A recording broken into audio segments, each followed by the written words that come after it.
Hello guys, Dr. Hasbullah here, and in this video we're gonna try and go a little bit deeper into what we call the head discharge curve.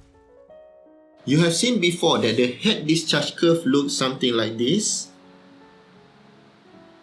And on the horizontal axis you have the Q or the volume flow rate, and the vertical axis you have the HT or theoretical head, and the line looks something like this. So the relationship between the theoretical head and the volume flow rate is linear.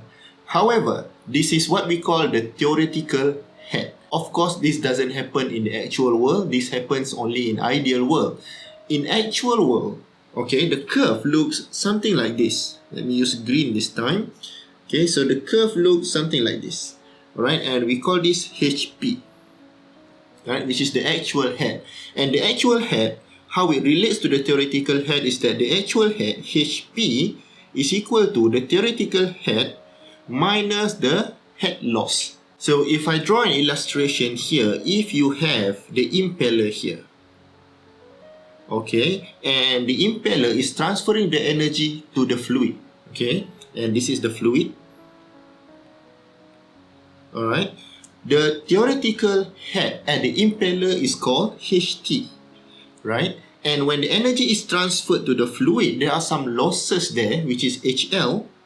So when the energy reaches the fluid, the actual head is now HP. And to use HP in order to get the power that has been delivered to the fluid, we call it W dot F, okay, which is the power at the fluid, is equal to rho G Q HP. And if you remember in our previous tutorial, the power at impeller is W dot P, which is equal to omega T. This is the rotational speed times the torque. Or we can also get it from rho G Q HT.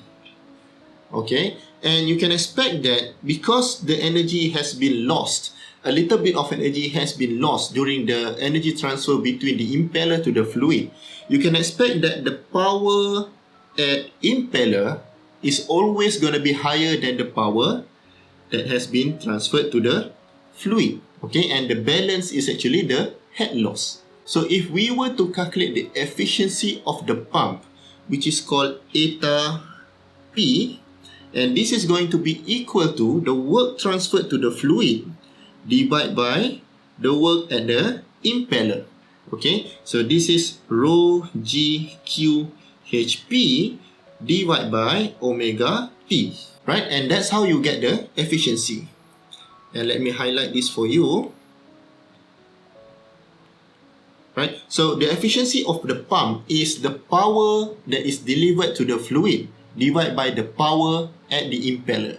Okay? And of course, when you have a pump, you want it to operate as efficient as possible. So why are there any losses in the pump? There are a few reasons why losses occur inside the impeller. It could be that there is a pre-rotation at the inlet of the impeller. So let me write it here. Okay, so this is the reason for inefficiencies. Okay, so number one, it could be that you have the pre-rotation. Okay, and even then, when the flow gets into the impeller, the flow might be separated close to the blade, right? So it could be flow separation, meaning that it looks something like this, right? So if this is your blade, okay, and the flow came in at this direction, okay, so what happens is that you will have the separation bubble close to the blade, and this is what I call the flow separation. Okay, and another reason could be the flow blockage. Okay, so third is the blockage, right? And imagine if you have another blade here, right?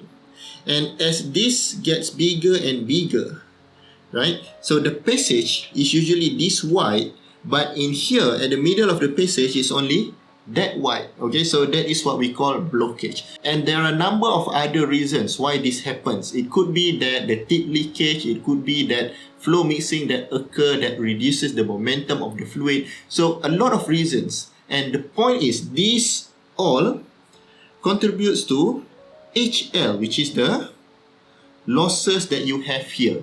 And these components, pre-rotation, flow separation, and blockage, this depends on where are you in the head discharge curve. Let's say, in our previous example, you are here, right? About here. So at this point, the pre-rotation loss is different than if you are at this point.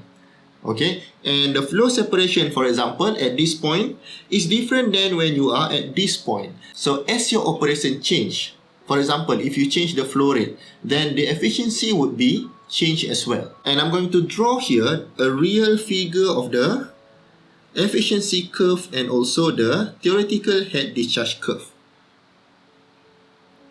Okay, so you have something that is called HT. Alright, so this is your HT and this is your Q, which is the volume flow rate. Okay, and you know that it's going to look something like this, right? And as the diameter of the impeller increases, right, the HT will also increase, don't you think? Okay, so you have a few lines here. Okay, if you have the increasing diameter, and I told you before that the efficiency will be different as you change the flow rate. And in this case, the efficiency has its own curve. Okay, and it looks something like this. Okay, so I'm gonna write this in purple. Okay, so this is it. This is one line, and this could be another lines. Okay, and this is where the efficiency is, let's say 75%. Okay, and as you reduce the flow rate, the efficiency will be reduced, right? And so this is, let's say this is 70%.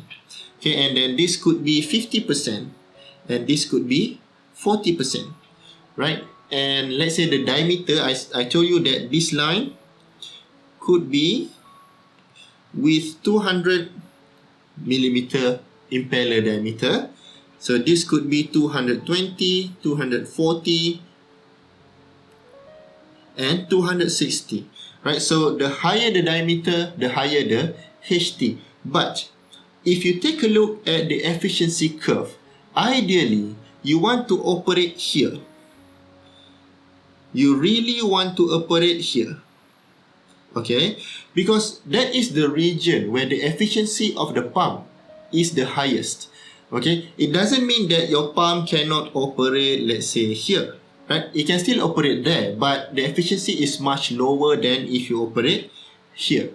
Okay, so it's very important for you to understand the concept of HT and HP and how the efficiency changes when you change the flow rate. Okay, so when you go out in the industry and when you have a choice to make between two different pumps, let's say your supplier said that, okay, these two pumps can work in this condition, but you as an engineer will have to know what are the conditions. When you know the condition that your pump has to work, then you can compare the curve between these two pumps and you can make the decision on which pump will give you higher efficiency.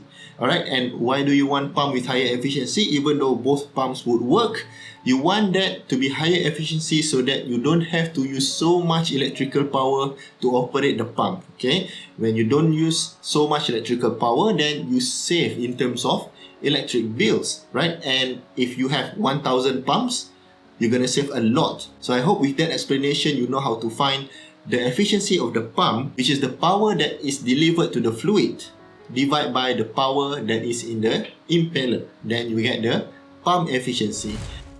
So that's it, guys. Just a quick, more detailed explanation about the theoretical head discharge curve. I hope now you understand what a pump efficiency is and how it changes when you change the operating condition.